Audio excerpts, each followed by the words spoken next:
Redditors who work for a company everybody hates. What's it like to actually work there? I've microwaved your fettuccine at the Olive Garden and stocked your maxi pads at Walmart. Along the way, I did a stint at that hip retailer Target. The only difference between Target and Walmart is marketing. I was so young and naive at the time I didn't even realize Target was supposed to be cool until our shift manager told us. I mean seriously Target, you sell detergent and pooper scoopers. Get over your bad self already. All three establishments give off a 1984 Newspeak vibe. At Walmart you're an associate, at Target you're a team member, and at the Olive Garden you're family. Fuck that bullshit.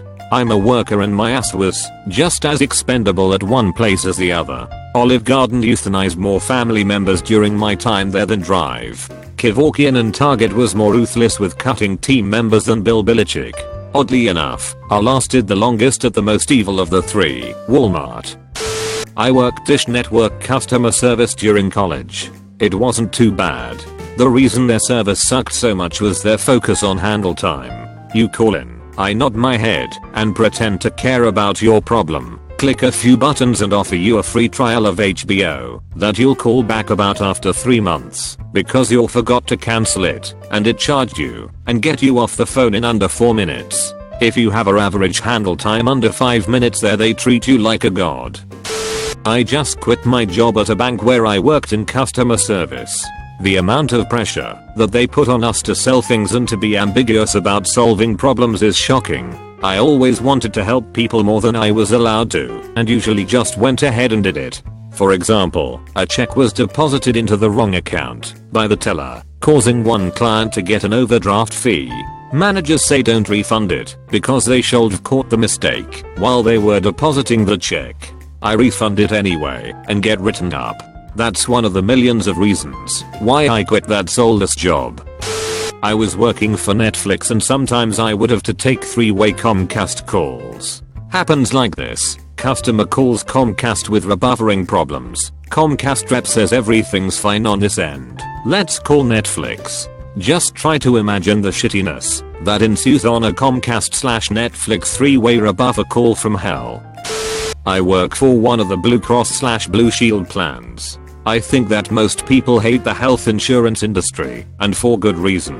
This company is filled with worthless, dumb, lazy people. There are entire departments that exist simply because another department wasn't doing their job.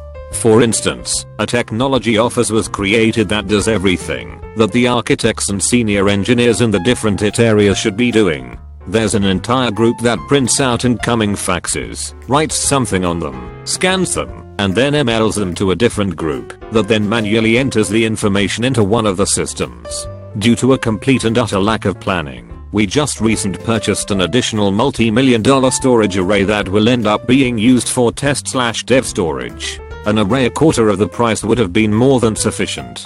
The bottom line, health insurance is so stupidly expensive because the companies are bloated, wasteful, full of idiots, and if there were any real competition they'd go out of business fast. We could easily be returning premiums to members with minimal effort, but instead we find ways to spend your hard-earned money on stupid shit because we are a not-for-profit company and can only keep a certain amount of cash.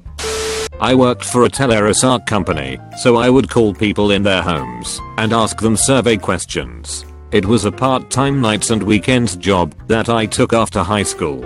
Looking back, it really wasn't that bad.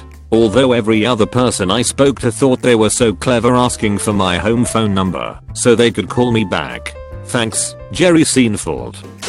I worked for Best Buy for 2 years. Only thing that was worth it were the friends I made and the discount. That's about it.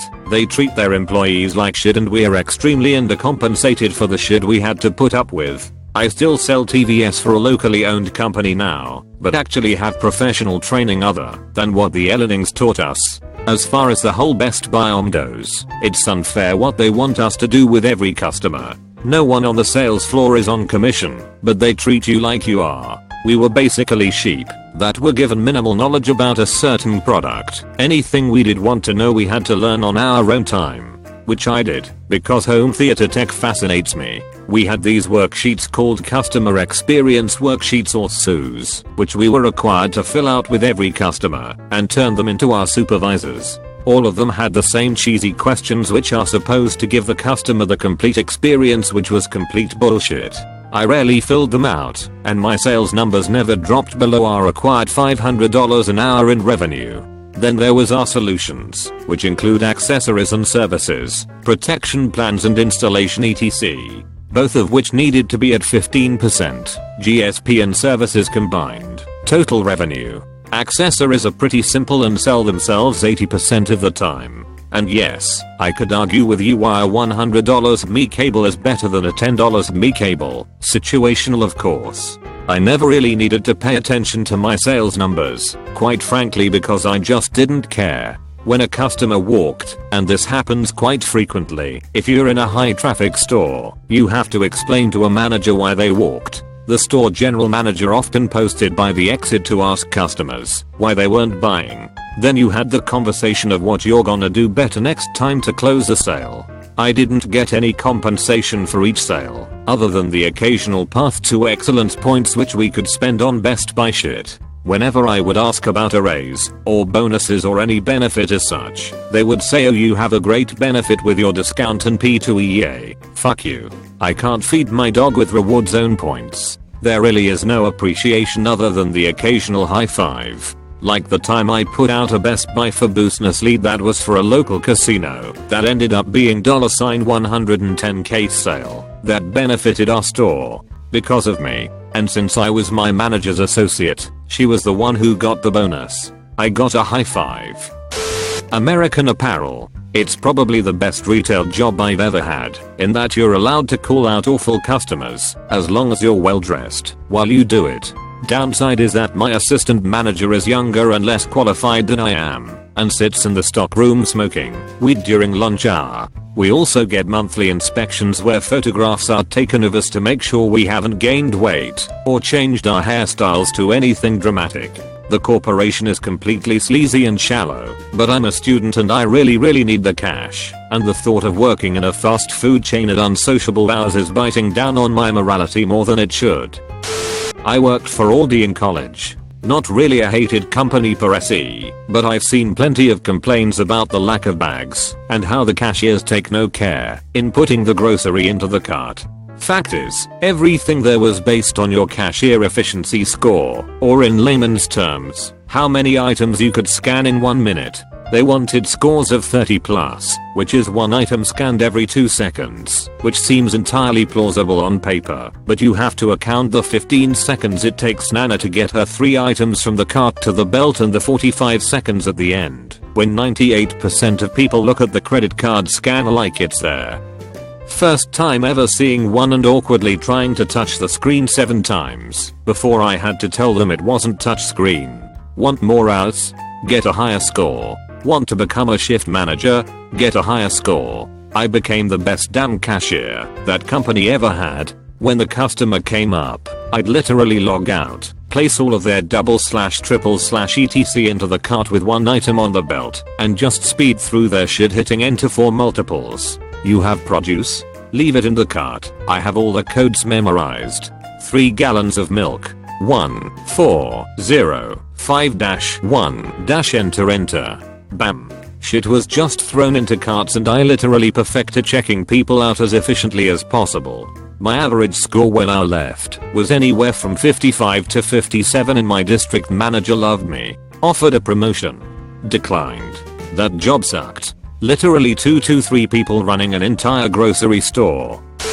Child Protective Services investigator for the state. The families I investigate definitely hate me for being intrusive and judging their actions as parents. The children often hate me on the occasions I have to remove them from the home because they don't always understand what is going on or don't want to leave their parents despite the maltreatment. The media absolutely loves to hate us and report anytime they catch wind of mistake. The public frequently loves to find out about that as well. So what's it like to work there?